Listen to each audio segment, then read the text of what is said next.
If you're with somebody whose family is really important to them and they don't stand up for you and they let their family kind of come at you, then that's a problem. Your family should not be insulting and making your significant other cry without you stepping in and protecting them. And so if we were thinking about bringing children into this world, it's like, well, if you can't protect me, how are you going to protect children? And that's where I kind of drew the line.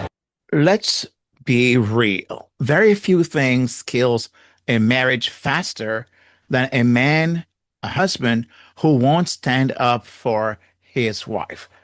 Can I get an amen out there? If you are a wife, would you agree? And if you're a husband, would you also agree with that or disagree? This a term we that's coined for something like that when a man, a husband, doesn't stand up for his wife. We call them weak men. And weak men create hard times in relationships, hard time in marriage, hard time in any environment where that man ought to lead. Now, we're seeing a lot of weak men in our world today. Some have become that way because of the shift in society to feminize men, make them feel guilty, to be men, to be masculine, right? We have these instead of these kind of strong men being promoted and celebrated, it's almost like you become try to be masculine and strong, you're derided. You're looked at as, how dare you, right? In that age of this Me Too movement that came on and just kind of took people in the wrong direction. The feminization of men because of this, I would say I love the term that the late Rush Limbaugh would use, feminazis, right? He would call them feminazis because, yeah, I do believe there's an element in this whole push for feminization, right? The feminists will try to take away what men should be doing. Is it any wonder we have this kind of weakness being projected in our society today, in our world? We have weak leaders who are themselves being acting as if they're being emasculated as leaders, as men, acting in ways as if they, against the nature, how they are wired, right? So what I find that some men have become that way because of the guilt and the feeling that they don't dare stand up as a man or act as a man for the fear that what will be castigated against them. And others have have become this way because they're not ready for men type relationships such as marriage. Marriage is not for the weak. It's not for boys. Marriage is for men. And yet some of these boys get into marriage and they're not ready for it. And I hope your husband, dear wife, is not one like that. And I hope, dear husband, as you're watching, you too do not become one like that. Don't let the world squeeze you into its own mold and shape you in the way they think you should go, because that's not how God made you. So, dear husband, if your family can make your wife cry and you just sit there like a mannequin at Macy's, congratulations. You just failed husband 101. And dear wife, let me just say this up front. While God doesn't endorse divorce, I can understand why some women, some wives, and maybe you, hopefully not, do get to this breaking point. I get it. I've seen and listened to hundreds of wives, some who feel like they're at that point, some who have made it very clear they are at that point, and some have demonstrated because of a divorce that they are at that point, like you're going to see in this video. And so divorce should never be the first option, not the second. It's the last option. After you've exhausted every other means, therapy, counseling, and sometimes even separation. And after you've done all of that, then you might want to look into possibly a divorce. However, it's not something that I counsel in my work couples to do. I don't counsel for divorce.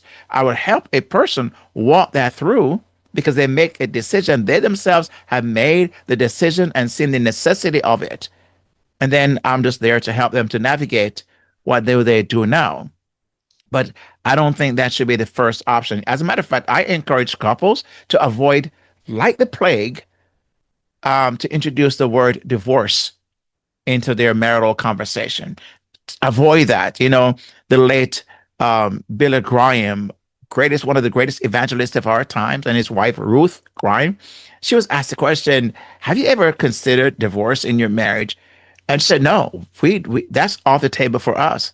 And she said, jokingly, "But I've considered murder." Again, I'm not advocating for it. She's not saying she would, but just a way of lightening things up. But she have not discussed. And I've encouraged couples to stay away. I've been married for 40 years as of this recording, since 1985. And that is something that my wife and I have truly stood by, to avoid that word, to take that word out of our vocabulary. And I believe more couples, if they did that, they would have a better chance of possibly turning things around. I've seen it. I've seen it. I've actually counseled with couples who turn their marriage around because I know it's possible, right?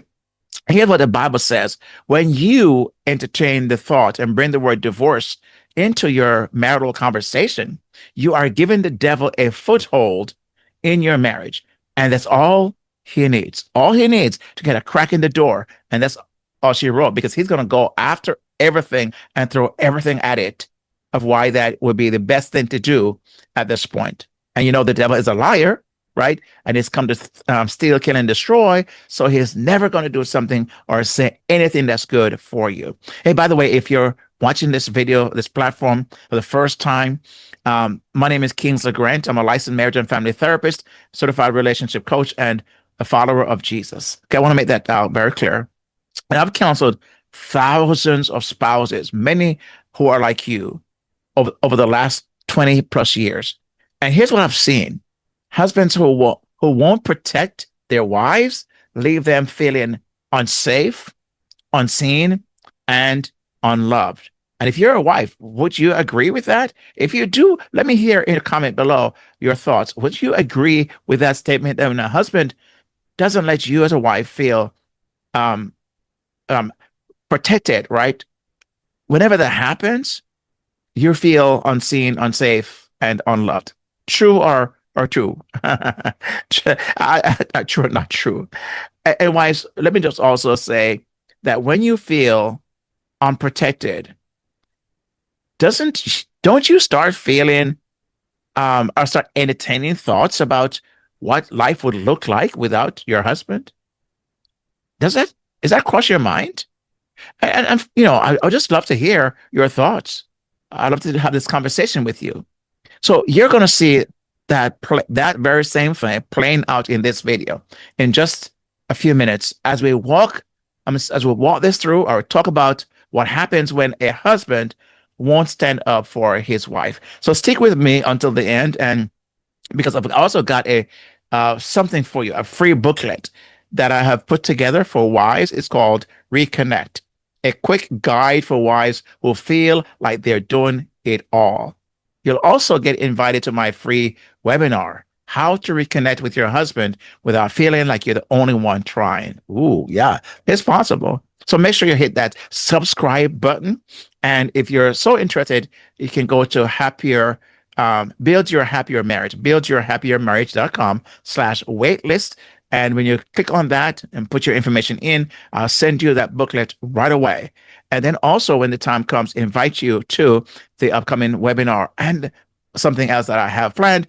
Let me not overwhelm you with that, but you want to be on the wait list for those things. So also make sure you subscribe, hit that subscribe button, and let me hear your thoughts on this video at any point. Let me hear your thoughts on this. Now, listen to how she answers this question, because she was being interviewed in her answers. Listen to how she answers the question when asked about her age, how long she was married, and it's all pertinent. You will see why. And because people will say, never ask a woman her age. Well, you'll see why, and her age is very important in this context. How long she was married and what led her to seeking a divorce. Let's watch together. What's your age? I'm 42. Are you single? I am. I'm divorced. How long was your marriage? Total time together, we were like 8 years.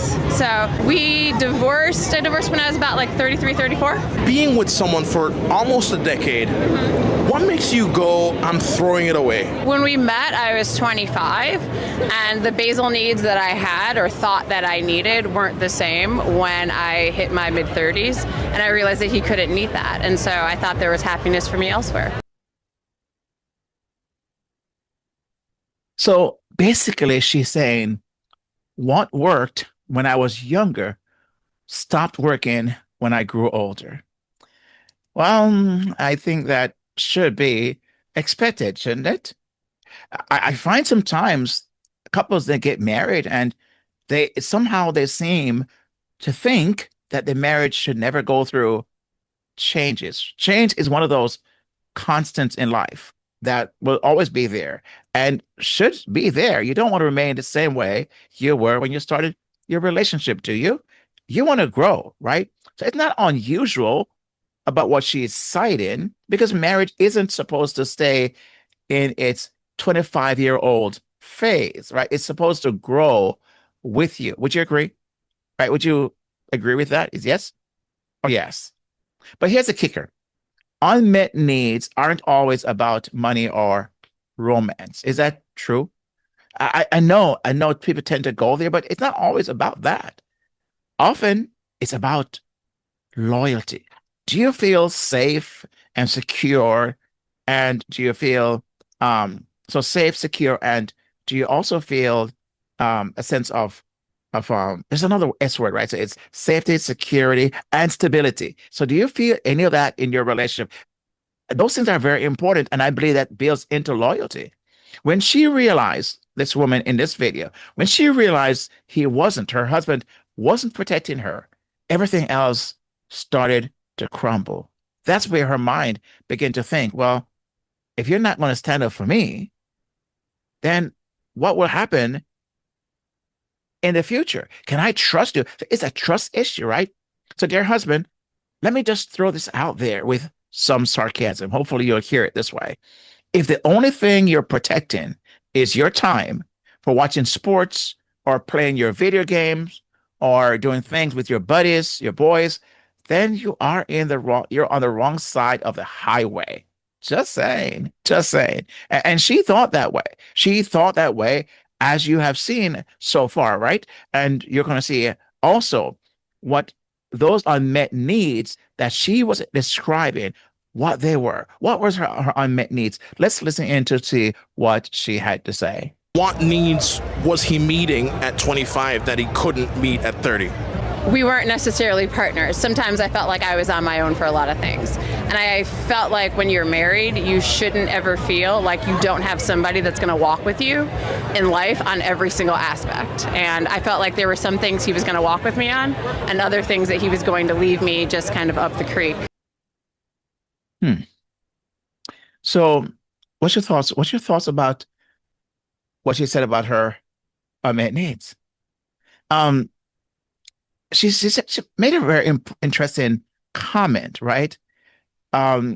She said that there were things he'd walk with me on and other things he'd leave me up the creek. She felt like she could trust him in the most important times of her life. And so the question comes into her mind is, would you be there for me at certain points? And how her mind began to start project, or in the trajectory of the relationship, she started thinking, wait a minute, how can I trust him to be there tomorrow with other things? If we have children and other things, can I trust? So, dear husband, you're seeing what's happening here, a trust issue. This right here is the heart of it. She didn't want a perfect man. She just wanted a partner, someone who she can put her heart in his hand and trust him with that. Notice she said he wasn't cheating, he wasn't being abusive, but he left her to fend for herself. That's what broke her. It's equal. In her mind, it's almost equal to him cheating on her or being abusive. Now, I know it's different things, but that's where she was. Again, I'm just wanting to think this through. If you're as a wife, watching this, what's your thoughts? Because I'm not a woman, so it's hard for me to truly wrap my head around this. But I can see I've worked with hundreds of wives who have kind of um, brought this up, so I have an idea of what it looks like. But again, I cannot fully grasp and understand. I know it's important because I know for my wife, we've been married for, like I mentioned, 40 years. And I know that her knowing I have her back against, everything, everyone, really.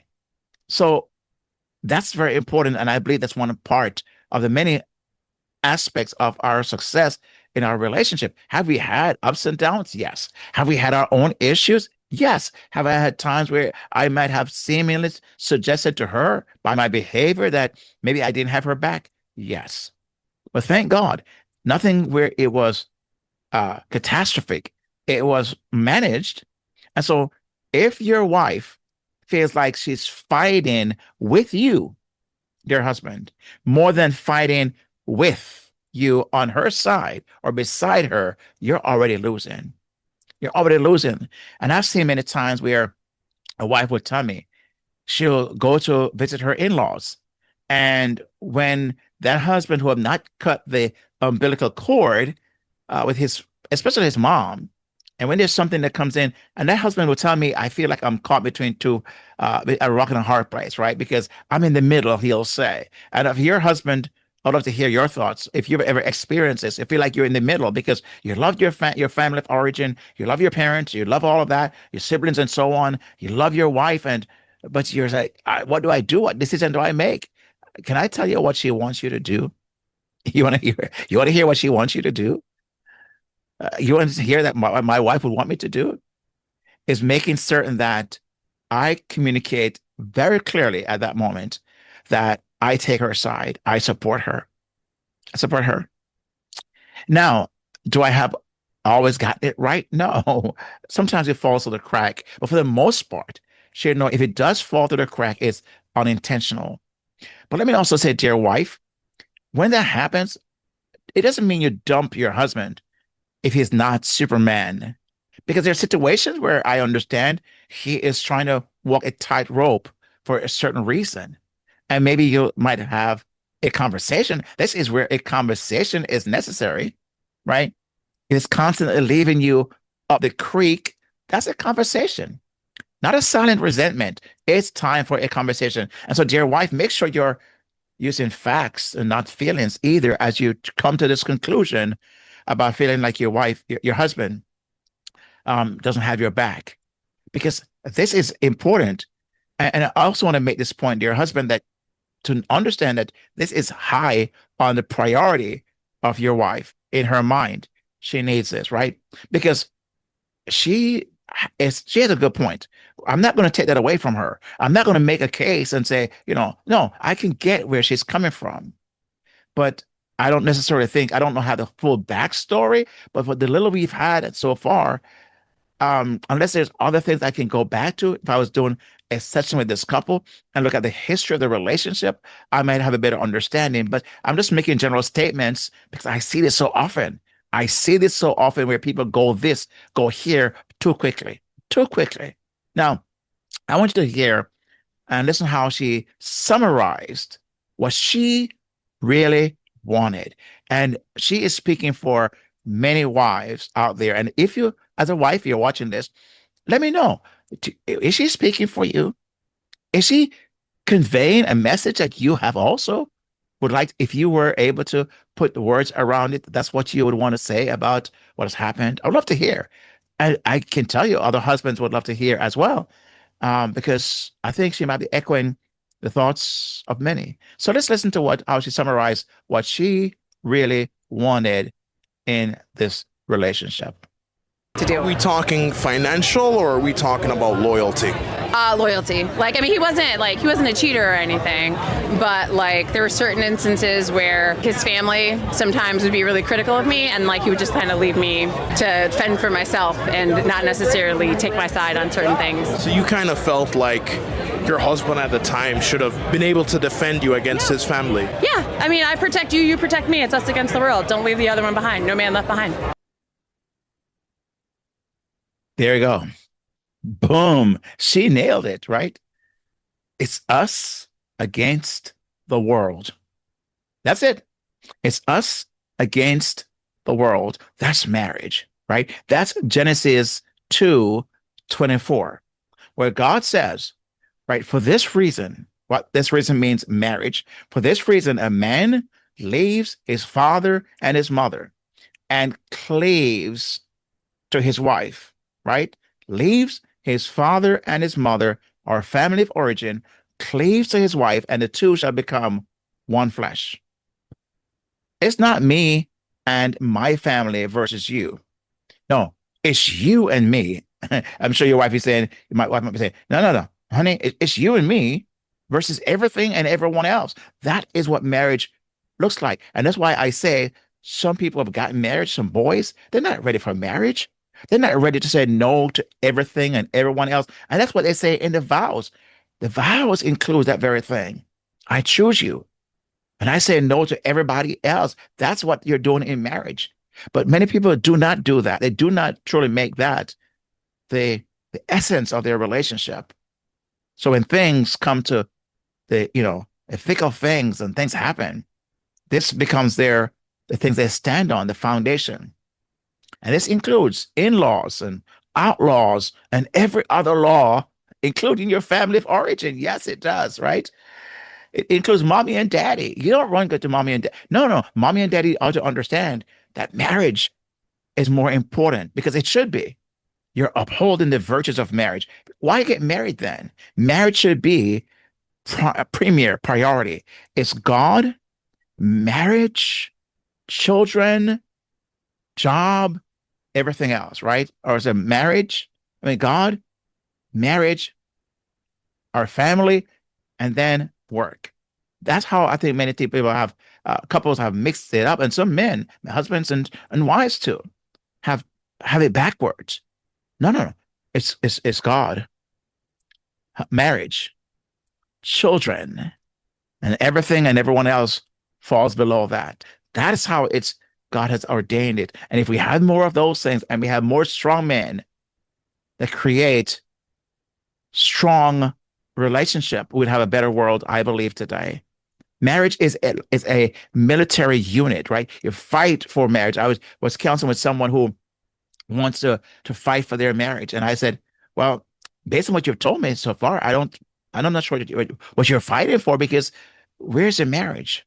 Where have the two become one? Where has us taken the place of me and you? See, marriage moves from me to us and we.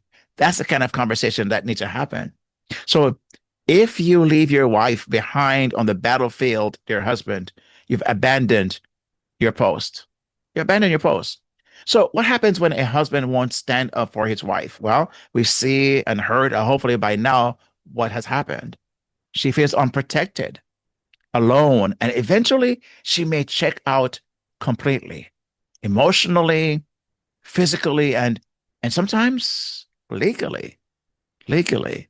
Dear husband, your wife doesn't need you to fight every battle, but she needs to know you'll always have her back. And dear wife, before you consider divorce, fight for your marriage, but also be honest if your husband's silence is crushing you. That's where a conversation is needed. Sometimes you'll wonder, how do I have that? I don't know. This video is not, I would go for hours to even begin to break that down. And that's why what I've shared with you is only a small sampling of what I do with people that I work with.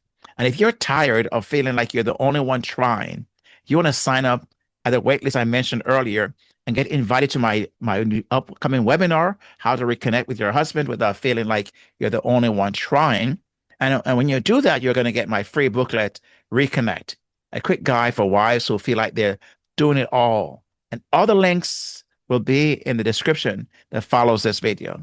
And you can also secure a copy of my new book that I need to find here, that I didn't mention, but my new book is The Joyful Wife: 7 Connection Skills to Better Understand Your Husband, Rekindle Love, and to Deepen Intimacy. This book is available on Amazon. You can get your free copy your purchase your copy, and I think you'll find some very helpful thing in here to support even what I've said today.